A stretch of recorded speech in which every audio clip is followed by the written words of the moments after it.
Okay. Ready. So we're live. Hi, everyone who's out there, Facebook Live. Hello, world. Yeah. We always ask people to jump in and say hello, and they can just type right in their Facebook feed and say hello or ask questions that way, and we can get it that way. So it's real easy if people just go right to their Facebook group. We're live in living color. So trying to stay warm, but trying to stay warm here in Chicago, and Maggie and Cincy. California showing up today. All right, I like it. West Coast. It looks like we got Cheryl logging on. Yeah, there she is. Hey, Cheryl. She's the best. Cheryl's the best. Shout out to Females in Finance. Woo, woo. Yes. Yeah, they're the best. So that's how we met, you and I. Mm-hmm.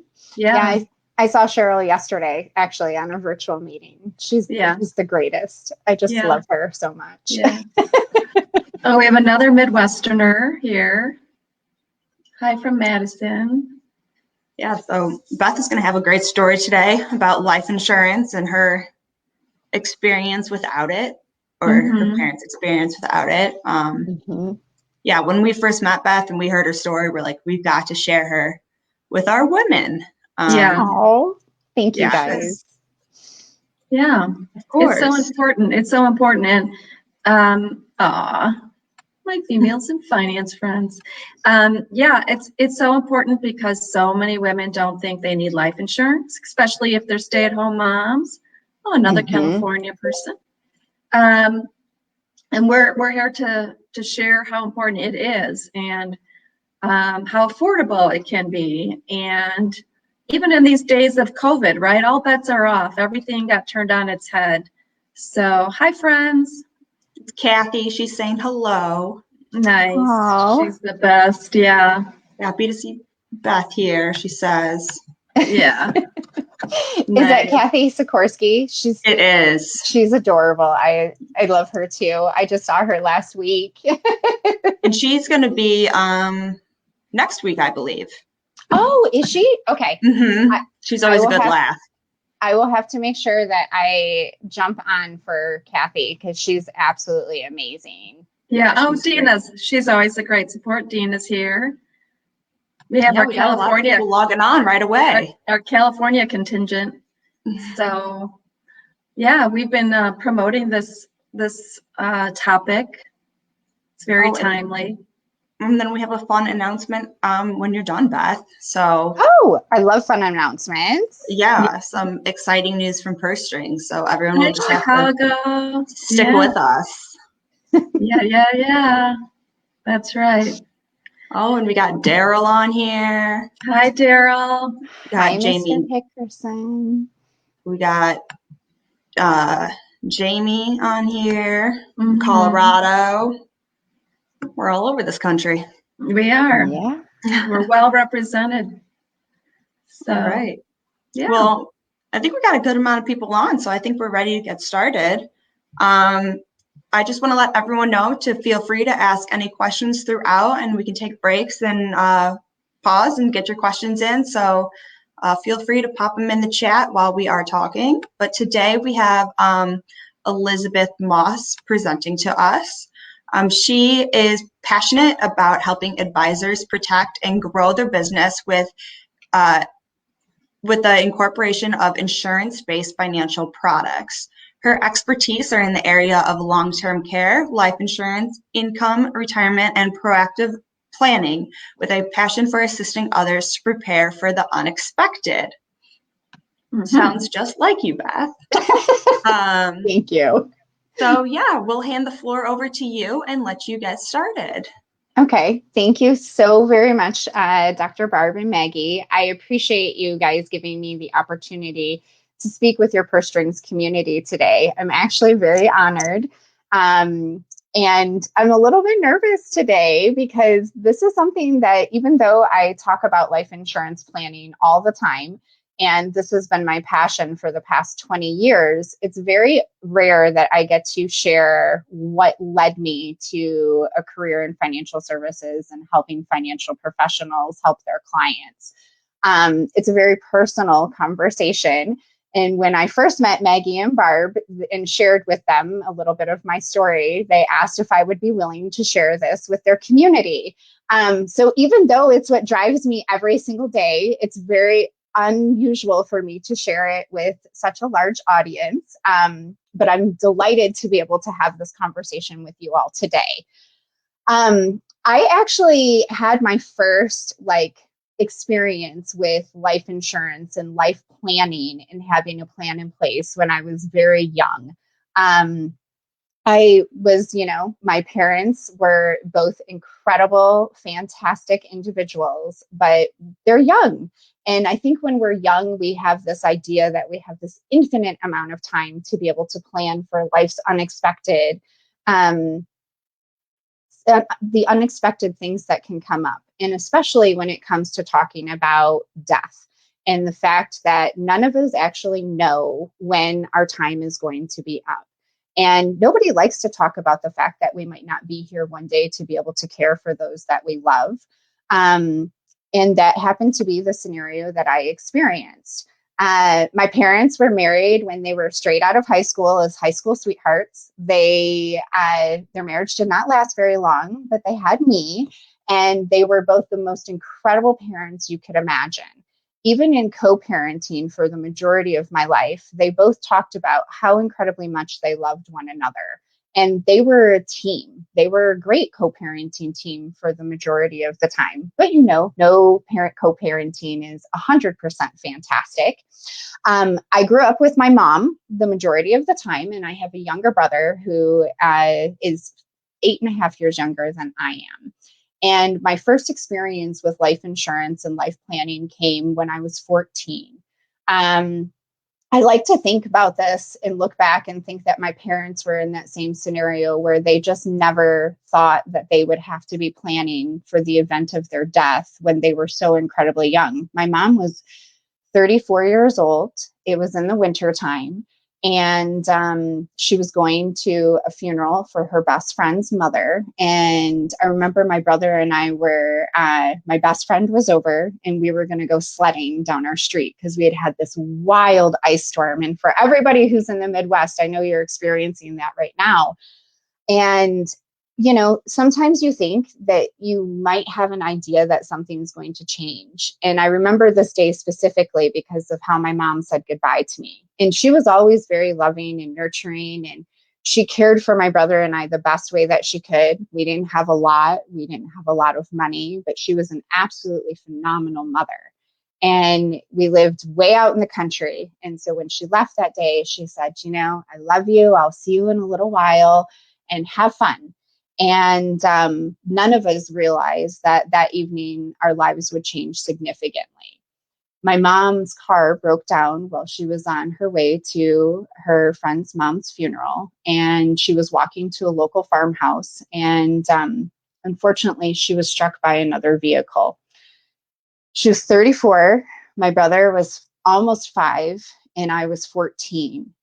She had never in her wildest imagination ever thought that this would be happening to us and what the impact of her death would leave on our family. It literally turned our lives upside down. And I remember that evening and the police coming and saying, we need to take you to the hospital. There's been an accident. And even at the age of 14, I had an idea that something was tragically wrong. And it changed our lives a lot, to say the least. But what happened after my mom's death is what actually led me to want to have a career in financial services. You see, because my mom was so young, she never thought that this would be anything that would occur to her or what the impact would be on my brother and I or her family in the event of her death. And the thing that happens when people die, everything gets crazy because I think so many people don't know how to handle the grief that comes with that.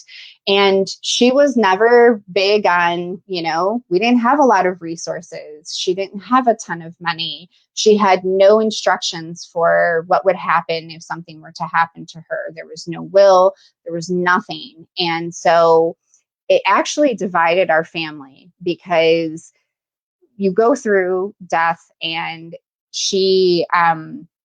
my mom's family is incredible. I love all of them. However, in the event of my mom's death, there was a lot of inter-family bickering, and it actually all came to a culmination in a head at the wake of her funeral. And both sides of her family could not agree. What do we do with her house? What do we do? Who's going to take care of Beth and William? What are we going to do with her stuff? Or how do we handle what was paid for her funeral? How do we handle the donations that had come in? And from that moment, that afternoon, I realized that this was going to be a bigger issue. And it led me on the next 4-year experience of what that actually looks like when you leave a family without any plan in place. My dad, for his part, was remarried. He was married to a woman who had 2 children. And for the most part, we were a fabulously commingled family. However, when my mom died, my dad now found him having his daughter and his ex-wife's son living with him and caring for each of us, which is nothing that any parent wants to imagine, having to raise your ex-wife's child and your daughter as well. That part wasn't so big, but I'm thankful that my dad and my stepmom had the resources to be able to take both of us in. However, it continued to cause a lot of infighting, because there was the conversations of, what do we do with Eileen's things? How is this being handled? And nobody could actually agree across the family on any side of the board. Those next 6 months were very tumultuous. I remember feeling, you can be very isolated at that point in time. You have your resources, but at the same time, my mom's family was still not in agreement. We had emptied my mom's home. They had decided that it was going to be sold. They'd sold her car. And then there was all of this stuff that she had that caused inner family issues of, well, I think I should have this, or I think I should have that. And who's going to take care of this, and who's going to take care of that detail? And nobody could be on the same page. Well, all of this was going on in the background. My brother and I were struggling on, how do we navigate life without our mom? And we now are living, an hour away. We're in new schools. We have this whole new family dynamic. And it ended up not being the greatest situation for everybody, as I'm sure you can imagine. And at that point in time, I had to make the decision that living with my dad was not in my best interest, and decided that getting emancipated and moving in with my mom's sister was going to be in the best interest for everybody.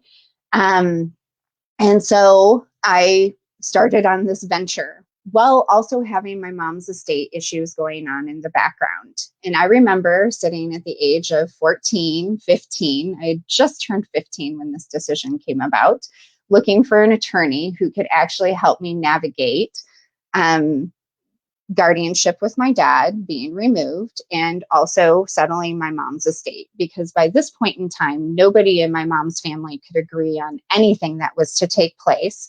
And death is a funny thing. It literally causes families to implode sometimes. And I just think it's not a matter of greed. It's a matter of feelings, and that people really want to have that connection with that person who's no longer here. But it comes out in such a terrible way when finances and physical items are involved. I wish I could say that it was this great thing where we all agreed and everybody could get along, and, there were adults in the room who should have been adults, but that really wasn't the case of what I experienced.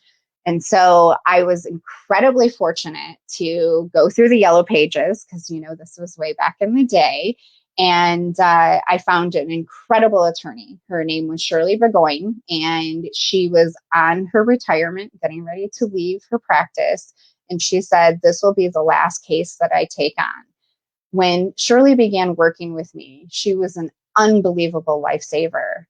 However, I don't think either one of us had any knowledge that we would be going on a 3.5-year adventure of settling my mom's estate, who had no money. My understanding is that her checking account was overdrawn when she passed away. She had no life insurance, and so there wasn't a significant dollar amount of money that was to be divided amongst anyone. She had no plan in place as to what she wanted to happen to her life at that point in time. Who would receive what? How did she want my brother and I to be cared for? What were her goals in her death? And I think that that's a conversation that very rarely ever happens among families or loved ones. And if my mom would have had that conversation with just one person in her family, it would have made the whole situation so much easier.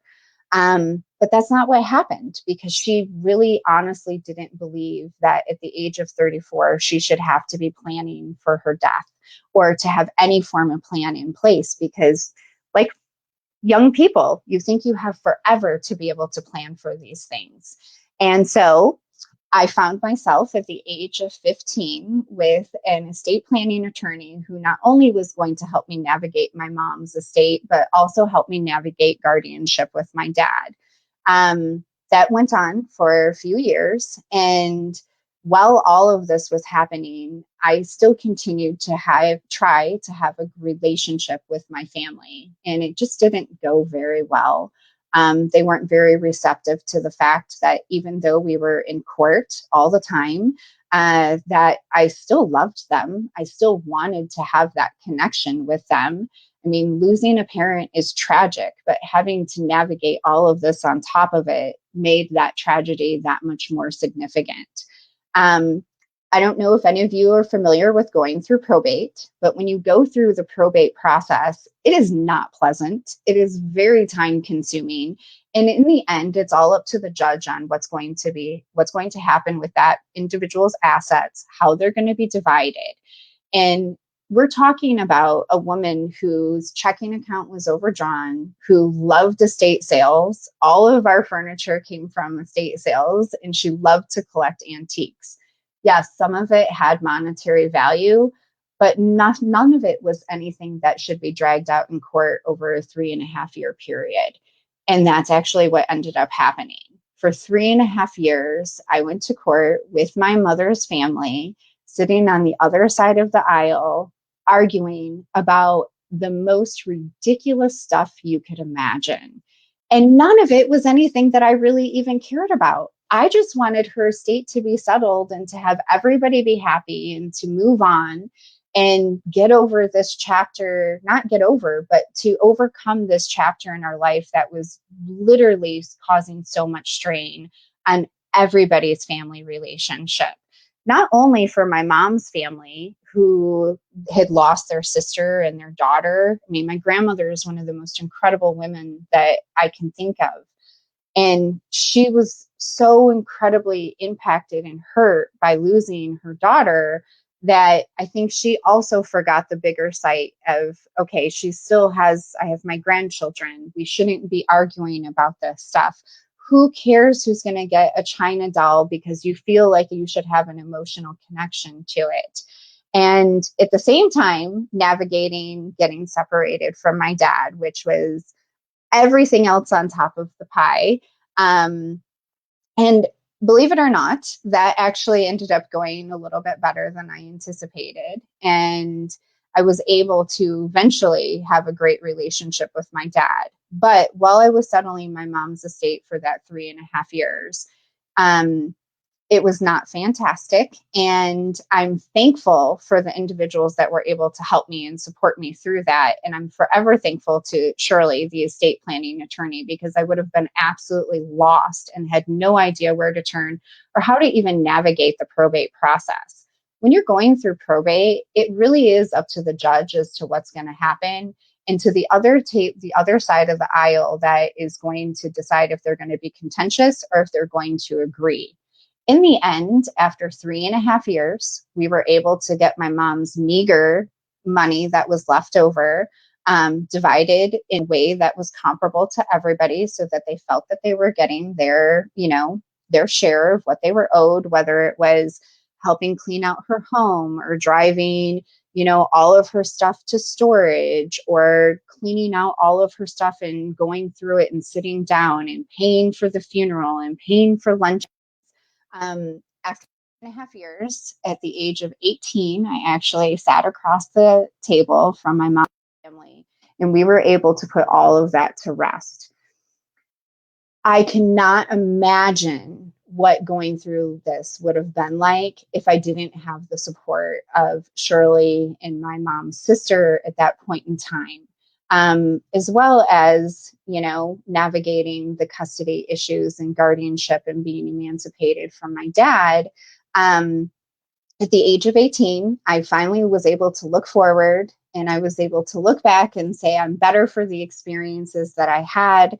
And I'm forever grateful that my mom raised me to be such a strong person to be able to handle this.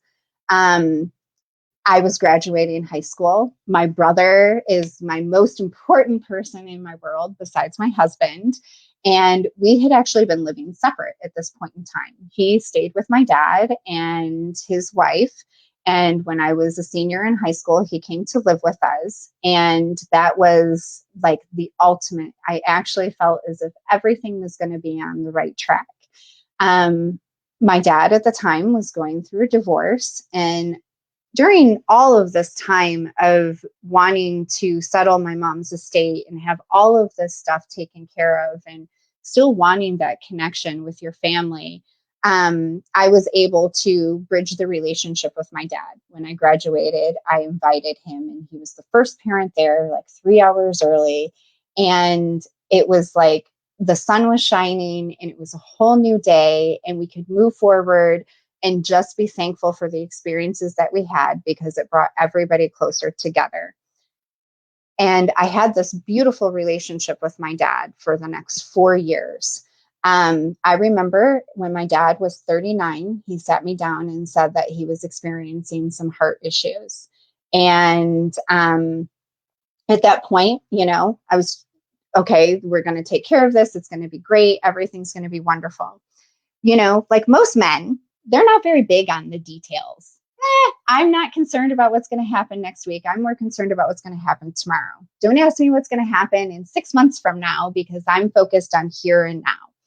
My dad, a couple of things I should notate is my dad was a business owner. He was a mechanic. He owned his own garage, and he had an incredible passion for hockey, being from the Midwest. And that was his life. He loved to work on cars. He loved to drag race. Hot rods were his thing. He built several hot rods. And that was what he loved. Thinking of his health was second nature. Thinking of the fact that you have a, business, that's great. It's what supports my lifestyle. But I wasn't, he wasn't big on the details. And he did actually talk to me about life insurance, which I was so thankful for, because the whole time thinking about my mom and all of that had happened, if my mom had had a plan in place with her wishes, if she had had life insurance, it would have completely changed the trajectory of what happened going through settling her estate. There wouldn't have been as much bickering about what little assets there were. If there was a definitive plan that could say, this is what happens in the event of me no longer being here. This is, who gets what resources. This is how I want my children to be cared for. Here's the money that we're going to need to be able to cover all of this. None of that happened. And my dad actually had, he knew that that was going to be important, and that he needed to have something in place to be able to handle his business, his life, if something were to actually happen to him. And so he sat me down and he said, yes, I've been having these heart problems, but I want to let you know it's going to be okay. I actually purchased life insurance just in case. And so if anything were to happen to me, you will not be the same situation that you experienced with your mom passing, because you will have the resources, and I will be able to leave you in a place where you'll be able to handle everything that needs to be handled. And I was thankful for that, because we were being so upfront. He said he had a plan in place. He had purchased life insurance. And in the end, you're not thinking about the fact that this conversation is going to become a reality. And me at 21 years old didn't think that it would be a reality that my dad was actually going to pass away. And he did at the age of 41, a night after the Red Wings had won a hockey game. He had a massive heart attack in the middle of the night, and he ended up passing away. And I found myself at the age of 21 having to go through and navigate all of this all over again. And as I said, my dad wasn't too big on the details. He had life insurance, and we were to discover that his life insurance premiums had bounced 3 times the week of his passing. And he had a life insurance agent who, I will say, is probably the number one contributor to why I decided to pursue a career in financial services, because he was the most unhelpful individual I've ever come across, maybe ever, in my 20 years of working in financial services. If I would have known then what I know now, I would have known what questions to be able to ask the insurance company and to be able to ask his insurance advisor. And so at the age of 21, I found myself as my dad's sole heir. I was his only child. I was also the executor of his estate. He had since been divorced from his ex-wife, who we had this co-mingled type of family, and she and my dad were still exceptionally close. So close, as a matter of fact, that they didn't actually separate any of their assets when they got divorced. They still owned property together. They still owned a home together. They still had mutual credit cards, joint checking accounts, as well as she was on his business as a co-owner. She was remarried, and I found myself at the age of 21 having to pick up the pieces that my dad left behind and pay his staff to be able to finish the jobs that he had in his garage, to navigate paying his rent for his home. So I had time to be able to clean everything out. The man could collect car parts like you would not believe. He even had a spare bedroom that had an engine in it. Don't ask me why. Bachelorhood, apparently. And looking to separate all of the assets that he owned with his now remarried ex-wife, who I do not blame her whatsoever, who wanted nothing to do with any of this. She was incredibly heartbroken at my dad passing, maybe a little bit on the neurotic side. And she simply just wanted to wash her hands of everything. And so I was left having to clean all of this up while trying to go to school and navigate life as a 21-year-old. I mean, that is just something that you don't imagine you're going to have to experience. And so with the fact that his life insurance did not pay out and his agent was of no assistance whatsoever, I ended up having to find a new estate planning attorney to help me settle his estate.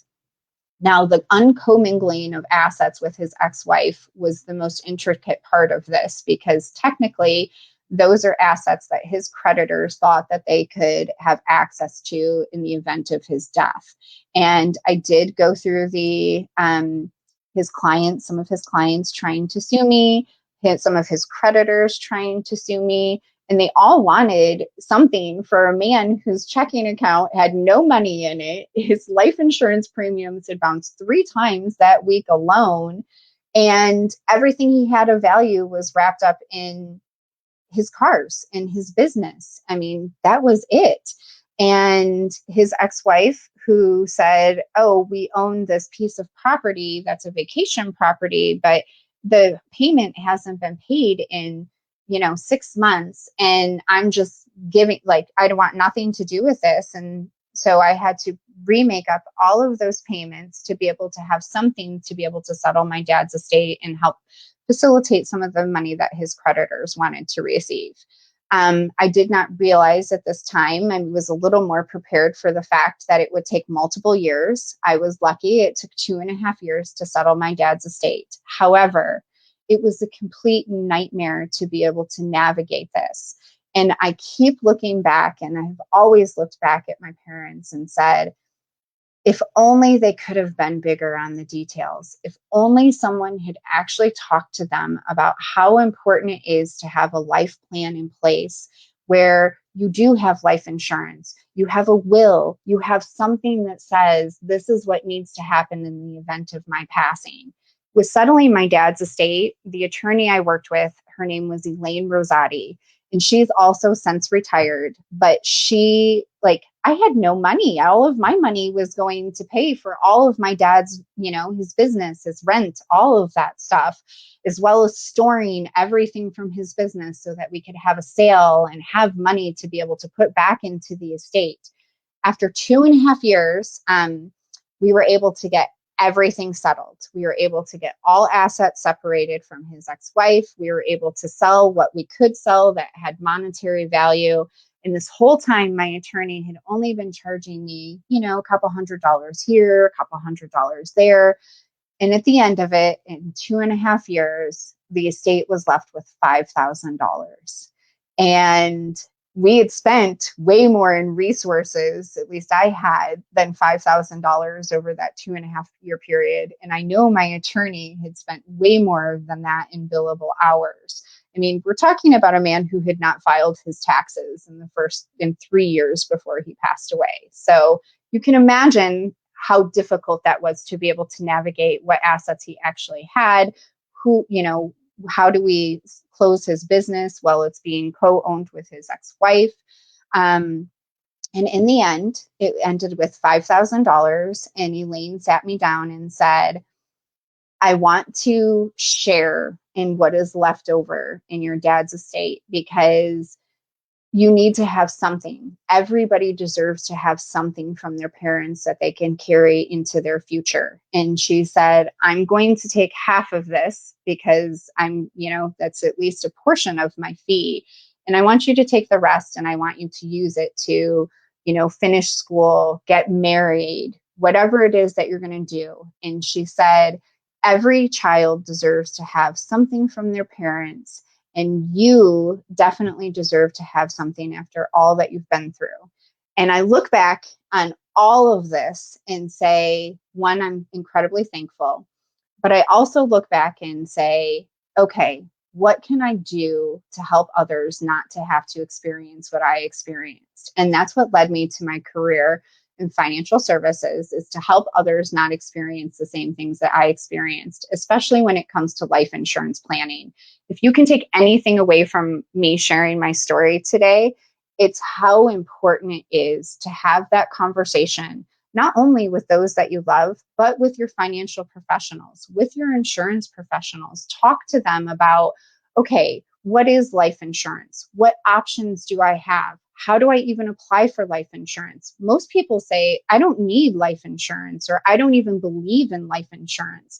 When the reality is that life insurance is not for those who are living. Life insurance gives us the opportunity to care for those that we love in the event of our death.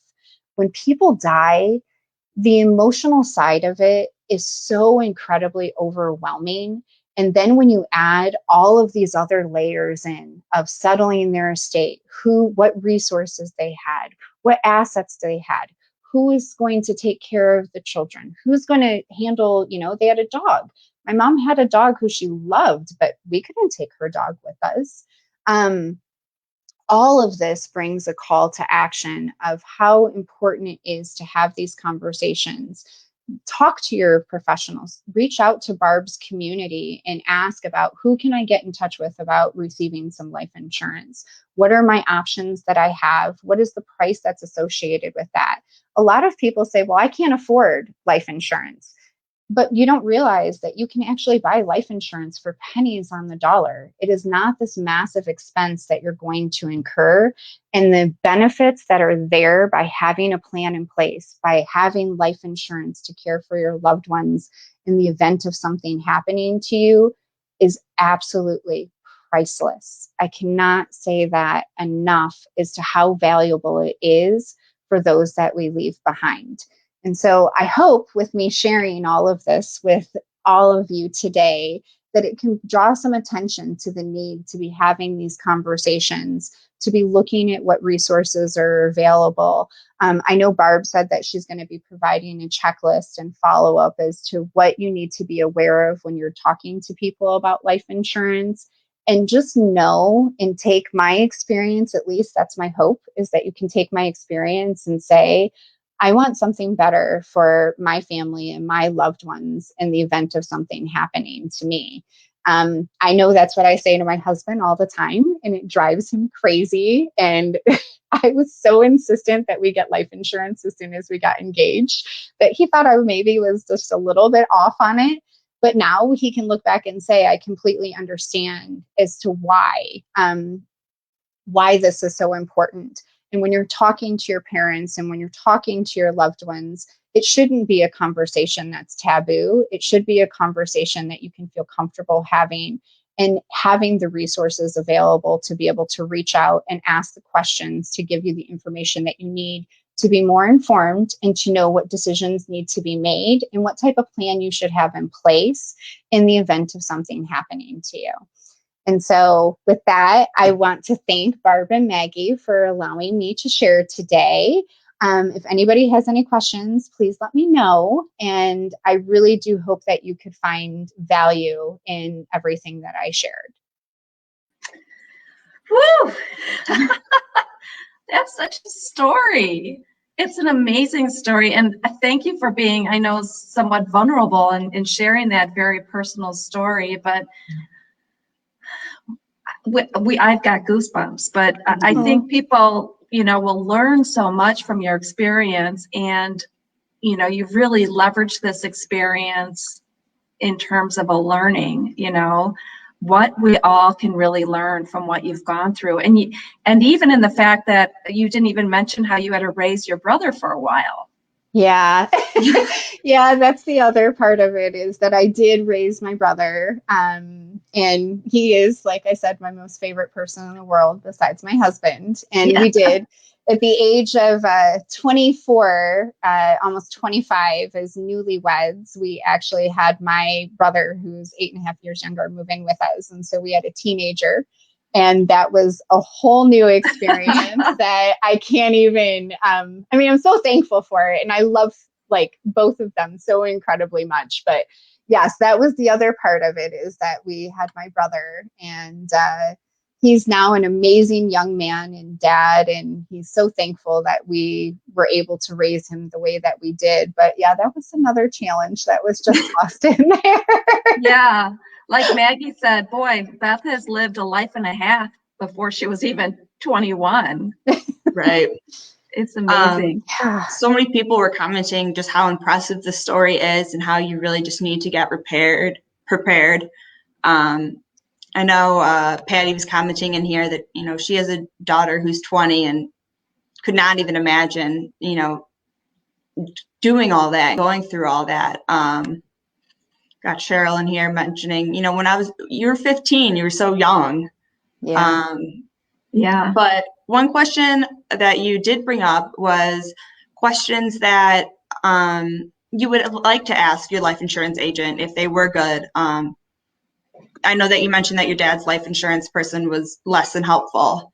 What questions would you recommend people asking as the person receiving those life insurance benefits? As a person receiving those life insurance benefits, I would say that, first of all, the number one thing is that you have to be comfortable with the professional that you're working with. And they have to have an understanding of who you are as a person and what is important to you, and bring their professional knowledge to that conversation. And you have to be more vulnerable and willing to share. I hear a lot from financial professionals that they sit across the table from clients and they ask these questions and they don't really feel as if they are getting 100% of the truthful response. This is not a time to not be forthcoming and open about what resources you have, because you need to be prepared as the person who's purchasing life insurance for what that's going to look like and what you're going to be comfortable with. But also that the person that's sitting across from the table and advising you on what type of insurance you should be buying, what your premium thresholds are, what the death benefit needs to look like, they need to understand who that individual is a person and have a connection with them to be able to make the right decisions. As far as the questions that you should be asking, there's a whole list. Specifically, what I can think of, like right off the top of my head, is what insurance options are there? Are we going to be talking about term insurance? Are we talking about permanent insurance? What is your threshold that you can actually afford today? Right now, term insurance is incredibly inexpensive for what you're getting in return. And they call it term insurance because it is like a temporary coverage. It could be 10 or 15, 20 or 30 years. And that's always a great starting point, especially for somebody who's young, to be able to have insurance premiums that are manageable. So get to know your options. Ask your insurance professional or your advisor what options you have before you. What is that underwriting going to look like for you? What type of type of questions are you going to have to be answering? Be prepared for what the interview is going to look like. Right now, with COVID, most carriers are doing what they call streamlined underwriting, which is just a telephone interview. The second part and the big question is you have to assess what your life insurance needs are. How much coverage is actually enough? Is it $100,000? Is it $200,000? In my dad's case, he had a $150,000 life insurance policy that was to be split 3 ways. And so I would have received $50,000. Well, that $50,000 would have been enough to be able to pay his rents, to pay his employees, to settle anything that I had, to be able to pay for an attorney, to be able to settle his estate. So how much coverage is actually enough? The number is different for everyone. And it goes back to what your actual goals are on purchasing the life insurance. And so if your goal is to care for your family or to make sure that your family doesn't have to move out of their home so that they can maintain some semblance of normalcy in the event of your passing, what does that actually look like? And what is the dollar amount that's associated with that? I would also say that, how are you going to get your policy? How are you going to be purchasing your policy? Are you going to be working with the financial professional that's sitting across the table from you? Are they going to be getting your life insurance quotes for you? And that comes back to assessing what your life insurance needs are, understanding what type of life insurance is out there and what's best going to fit your needs and what's also going to fit your budget. Not everybody has a significant budget, but like with term insurance, it can be very, very reasonable. And then you also have to be a little more vulnerable and open and talking about what your health is like. Do you have any current health issues that you need to be upfront with your financial professional about? And then how, in the end, once you have all of that information determined, what type of insurance, what your need is going to be, how you're going to be receiving it, who you're going to be working with, then it comes down to the more like linear things of, who are my beneficiaries going to be? How am I going to designate this? What is my plan going to be in the event if you have young children? This is something that I see a lot where people will say, well, I'm just going to leave my insurance to my kids. Well, most people don't realize that when you leave in life insurance to a minor, the insurance company will hold that money until they're an adult, so until they're 18. So make sure that you have it set up where it goes in trust to someone to care for your children. And so I would think that those are the most important starting points when you're going to be having the conversation about what life insurance is, what it means to you, what it's going to mean to those that you leave behind. And then you can start getting into the more, what products are going to be there and how is that money going to be designated. Yeah, those are excellent points. And you're right. I think the assumption is a lot of people think it costs a lot of money to purchase life insurance. But, so often people don't realize what it costs for a funeral to bury someone. Oh, yes. Mm-hmm. It's amazingly expensive. And, it's not something you go through every day for the most part. But I know when my parents passed, my eyes were wide open when I could see the cost to post an obituary is several $1,000s. Mm-hmm. Purchase all the, depending on what you want to do with your remains, all of that is very, very expensive. And like you say, at the funeral home is not the time to start figuring out how you're going to pay for it. No, and that is something that happened that I did experience when my dad passed away. His whole family, my dad has a huge family. And this is another point is, I look back and I say, there should have been an adult in the room that wasn't me. But I remember we were all in this room at the funeral home, and it was a few of his sisters and a couple of my uncles. And everybody was basically like, okay, have your checkbook out and let's all throw into the pot because, nobody wanted to outright pay for it. And the funeral director, who you're working with is sitting there telling you, this is how much it costs for a coffin. And my eyes almost probably bulged out of my head because you have no idea the cost that's associated with that. And both of my parents wanted to be cremated. They were very adamant about the fact that that's what they wanted. Well, there's different coffins for that. There's different, how long do you want the viewing to be? And all of that was getting discussed right there in the funeral home as we're all throwing in checks to be able to afford to bury my dad. And, nobody came back with my dad's situation. It was so vastly different than my mom's. Everybody just kind of disappeared after he passed away. And it's not that they weren't there in the background, but I don't think anybody knew how to navigate the intricacies that were there with his ex-wife and, what his business. Nobody really wanted to address that, but you're right. It's not the time to be sitting there talking about it in the funeral home. And that's exactly what happened. And I'm sure the funeral director see it all the time, but it's better if you can say, we actually have something to pay for this. And yes, funerals are incredibly expensive. They're very expensive. Yeah. Mm-hmm. Yes, you bring up some really good points about how to approach the conversation and the term versus perm. It's kind of like rent versus own is how sometimes people put that. It's less expensive for the term policy, and just to have something, right, to start with something.